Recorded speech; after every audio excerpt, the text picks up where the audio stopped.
The most important chair adjustment we can possibly get is the position of the body where the postural muscles are fully engaged. And it turns out that that chair height is directly related to how easily the postural muscles are engaged. We've got a level chair pan. This is a petite chair, but we're going to measure the height of the chair where the legs are strongest. Very easy to do. So Amanda, just push the chair front and back, side to side. The feet are in one spot, and we just go side to side. That's enough. Let's try it a little bit lower. So we'll come down just a tick and try it again. And if you look closely, you'll see that the chair is accelerating and decelerating a little faster. Let's keep going a little bit lower. And again. Chair's also going farther. The legs are stronger. They can move the chair a lot more easily. Now, this chair is at its lowest position.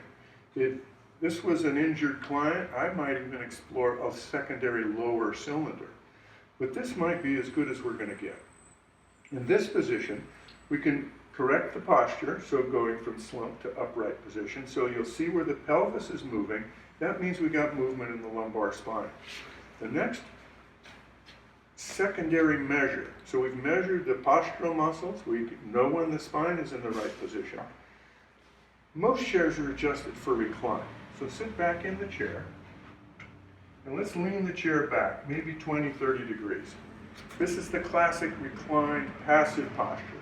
Very easy to look over at a work area, read things on the monitor, reading in hand. You can even take a nap. I've got it under very good evidence. It's a passive position where the body doesn't work very hard. If we are required to have great interest in the screen, like maybe that's where our job is, or we have to reach forward, we come forward, and as we take more time there, what usually happens is the spine collapses.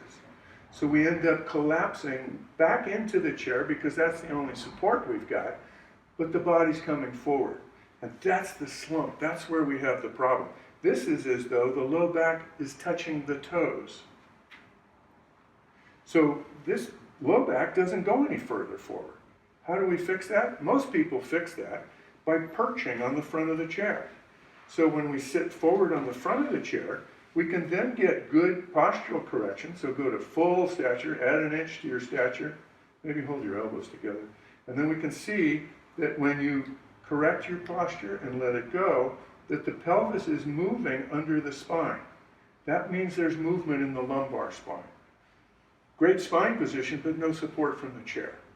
So what do we do now? Let's come back, sit back in the chair. Now a full feature ergonomic chair is going to have some forward tilt options. So Amanda, if you'd sit up straight and tall in the posture that we want you to have, and then let the chair come forward to that position, now you can sit back in the chair and be supported, scoot your hips back, so then you can be supported fully in the chair with a forward work task.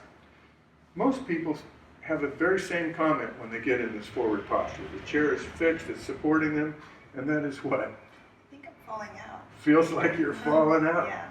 The problem is that we need to include the work surface. And that's the next thing we're going to put into this picture.